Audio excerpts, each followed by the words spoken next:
Bonjour et bienvenue. Comprendre comment organiser et analyser des données est essentiel dans la gestion de bases de données.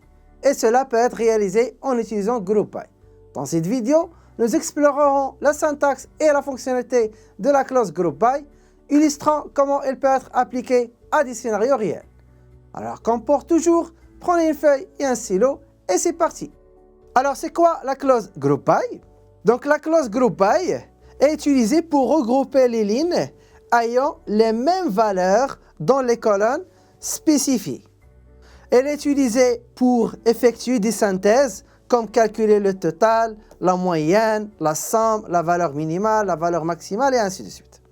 Donc, elle est couramment utilisée en conjonction avec les fonctions d'agrégation telles que la fonction count pour calculer le nombre de lignes par exemple, la fonction sum pour calculer la somme, la fonction AVG pour calculer la moyenne, la fonction min et la fonction max pour calculer la valeur maximale et la valeur minimale. Voici la syntaxe de la clause GroupBy. La clause GroupBy, elle est toujours placée après from.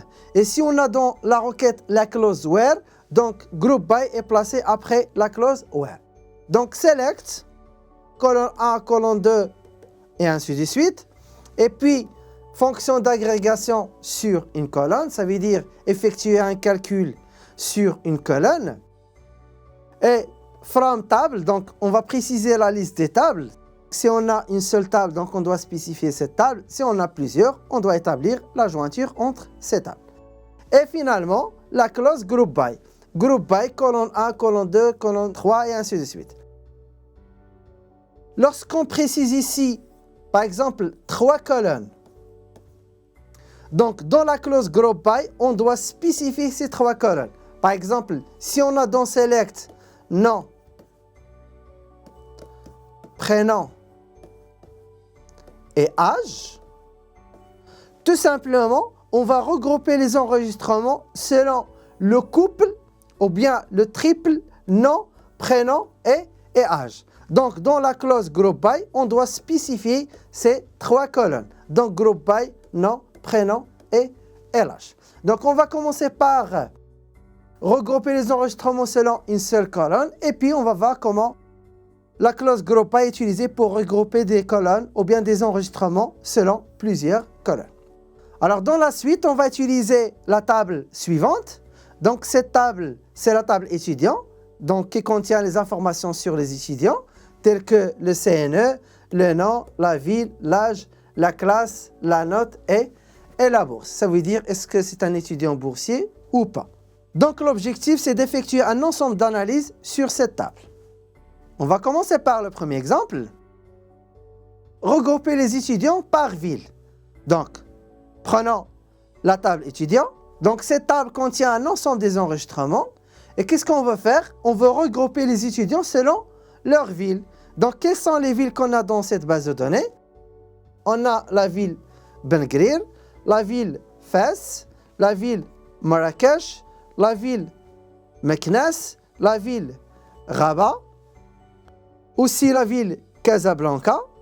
Donc au total, on a 1, 2, 3, 4, 5 et 6. Donc, qu'est-ce qu'on va faire? On va classifier les enregistrements de cette table selon les villes. Donc les villes, on va classifier les étudiants de la ville de Ben Guerir à part, les étudiants de Fès à part et ainsi de suite. Donc on va faire la même chose pour les autres villes.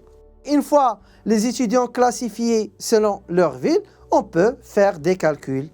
Que ce soit calculer le nombre d'étudiants dans chaque ville, calculer l'âge moyen dans chaque ville, calculer par exemple le nombre des étudiants boursiers dans chaque ville et ainsi de suite. Donc pour regrouper les étudiants par ville, donc qu'est-ce qu'on va faire? On va faire select. Donc on va choisir la ville.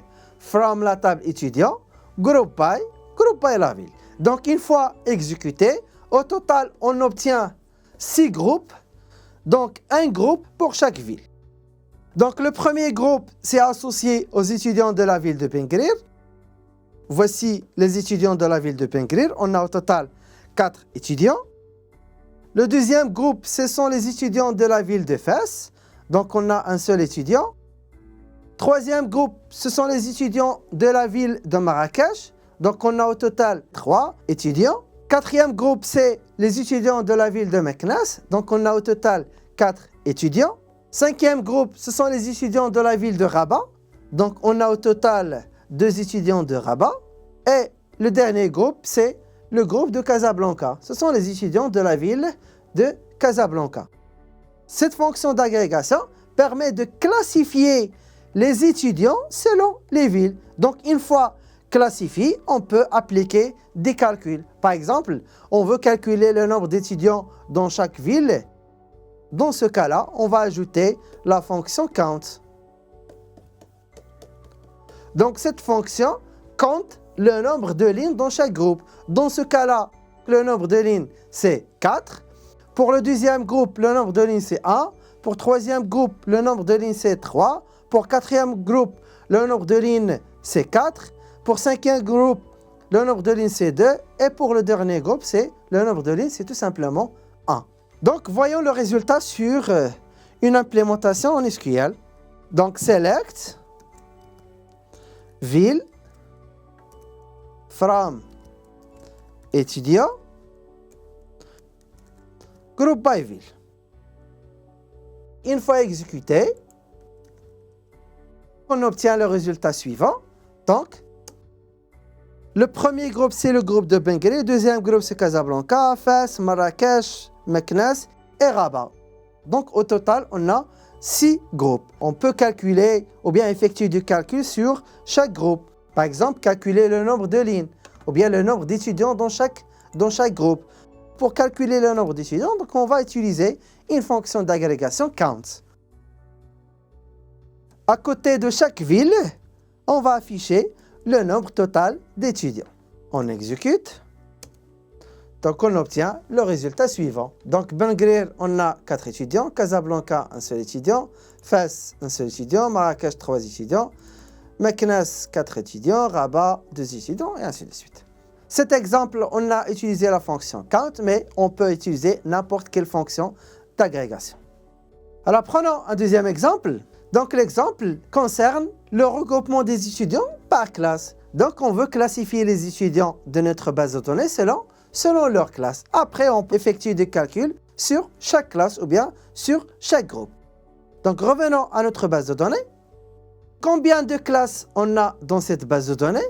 Donc, on a la classe MP1, on a la classe MP2, et c'est tout. Donc, en général, on a seulement 2 classes. Donc, lorsqu'on regroupe les étudiants selon leur classe, on obtient au total 2 groupes. Donc, le premier groupe, c'est pour les étudiants de la classe MP1 et le deuxième groupe, c'est pour les étudiants de la classe MP2. Donc, voilà, pour regrouper les étudiants selon la classe, on va faire select, class, from, étudiant, group by, le nom de la classe. Donc, puisque dans la base de données, on a seulement 2 classes, donc cette requête retourne seulement 2 groupes, ou bien 2 enregistrements. Donc, le premier groupe, c'est pour la classe MP1, et le deuxième groupe, c'est pour la classe MP2. Et voici les groupes. Donc, pour le groupe 1, pour la classe MP1, ce groupe contient les enregistrements suivants. Donc, on a les informations de la classe MP1. Au total, on a 7 étudiants. Le deuxième groupe, c'est pour la classe MP2. Ce groupe contient au total 8 étudiants. Donc, ces étudiants appartiennent à la classe MP2. Donc, une fois que les étudiants, bien les enregistrements est regroupé, donc on peut effectuer des calculs. Par exemple, on veut calculer le nombre d'étudiants dans chaque groupe, ça veut dire dans chaque classe, ou bien on peut calculer la moyenne de chaque classe, ou bien on peut calculer la valeur minimale des notes, donc la note minimale, ou bien on peut calculer la note maximale, et ainsi de suite. Une fois les enregistrements sont regroupés, donc on peut utiliser n'importe quelle fonction d'agrégation pour effectuer des calculs. Passons maintenant à l'implémentation. Donc on va modifier l'exemple précédent.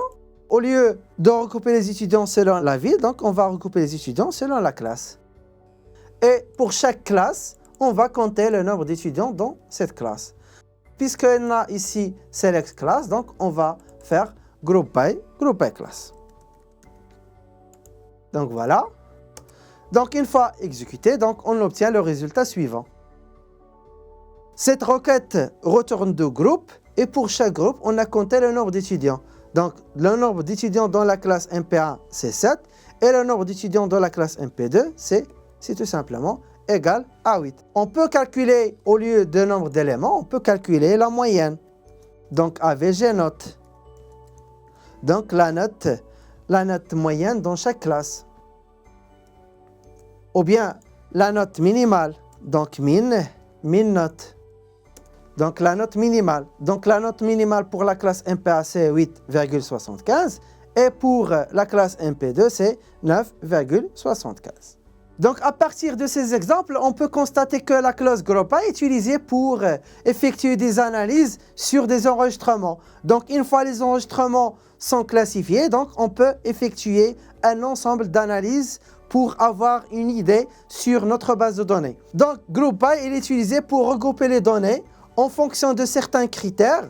Par exemple, regrouper les étudiants selon la classe, selon la ville, ainsi de suite, pour générer des rapports, pour générer des résumés, donc des résumés sur notre base de données, ou bien pour avoir des insights à partir d'ensemble de données volumineux.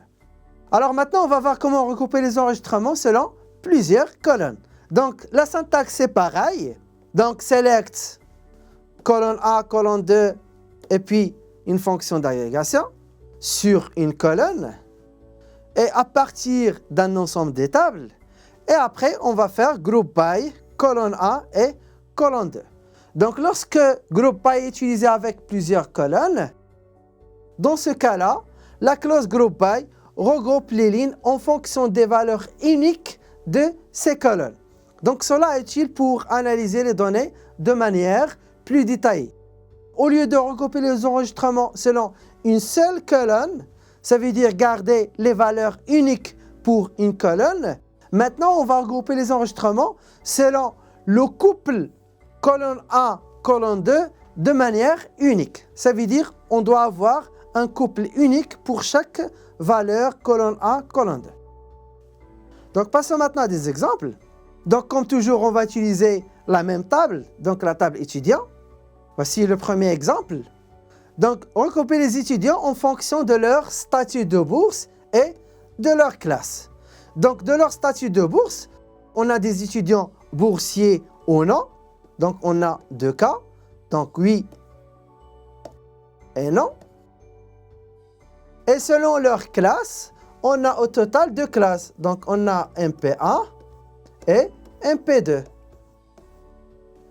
Et puisqu'on veut regrouper les enregistrements selon les deux colonnes, donc la bourse et la classe, alors combien au total on a deux couples? Donc on a le premier couple C8 et MP1. Deuxième couple C8 et MP2. Ça veut dire les étudiants boursiers de la classe MP1, les étudiants boursiers de la classe MP2. Et c'est pareil pour les étudiants non boursiers. Donc non pour la classe MP1 et non pour la classe MP2. Donc au total, on a 4 groupes. Donc on a gardé seulement des valeurs uniques pour les couples. Donc on a 8 MP1, 8 MP2. On ne peut pas avoir un couple 8 MP1 après. Donc puisqu'on a déjà couple, donc on peut avoir seulement non MP1, non MP2. Donc au total, lorsqu'on regroupe les enregistrements selon plusieurs colonnes, donc on obtient des couples uniques. Donc voici la requête pour regrouper les enregistrements selon la classe et la bourse. C'est tout simplement, on va faire select class, bourse, from étudiant, group by class et bourse. Donc puisqu'on veut regrouper les enregistrements selon deux critères, le premier critère c'est la bourse et le deuxième critère c'est la classe. Dans ce cas-là, on va effectuer le regroupement selon la classe et selon la bourse. Donc une fois cette requête est exécutée, donc on obtient au total 4 groupes. Donc on va commencer par la première classe, c'est la classe MP1. on a un ensemble des étudiants. Donc, à partir de cette classe, on va regrouper les étudiants selon la bourse. Donc, puisque ici, on a des étudiants boursiers et des étudiants non boursiers, donc à partir de la classe MPA, on obtient deux groupes. Donc, le premier groupe, c'est 8 MPA. Et le deuxième groupe, c'est non MPA. Et pour la deuxième classe, c'est pareil. Puisque dans la deuxième classe, on a aussi des étudiants boursiers et non boursiers. Donc, on va regrouper les étudiants, ou bien classifier les étudiants selon leur statut de bourse. Donc, au total, donc on obtient, comme toujours, 2. Donc, le premier groupe, c'est C8, donc les étudiants boursiers de la classe MP2. Et le deuxième groupe, ce sont les étudiants non boursiers de la même classe. Donc, au total, on a 4 groupes. 2 groupes pour la classe MPA et 2 groupes pour la classe MP2. Passons maintenant à l'implémentation. Donc, on va modifier la requête précédente. Ici, on va supprimer la valeur minimale. Donc, on va regrouper les étudiants selon la classe et selon la bourse, l'état de bourse. Et bien sûr, les étudiants sont regroupés par classe et par bourse.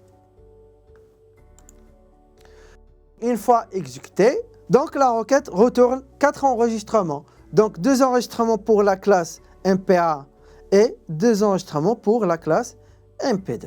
Après, on peut effectuer des calculs. Par exemple, compter le nombre d'étudiants dans chaque groupe. Donc, count étoile. Donc, lorsqu'on exécute, on va analyser le résultat. Donc, ici, on a 2. Ça veut dire qu'on a 2 étudiants non boursiers dans la classe MPA, 5 étudiants boursiers dans la classe MPA, 6 étudiants non boursiers dans la classe MP2 et 2 étudiants boursiers dans la classe MP2. Donc ça, c'est pour calculer le nombre d'étudiants dans chaque groupe, mais on peut essayer de calculer la valeur minimale, la valeur maximale, la note moyenne et ainsi de suite. Et voilà. Avec cette introduction de GroupBy en SQL, vous avez entamé un voyage pour exploiter la puissance de l'agrégation de données qui vous permet de créer des analyses et des rapports significatifs. Au cours des prochaines capsules, nous discuterons des applications plus avancées de la fonction GroupBy. D'ici là, happy querying!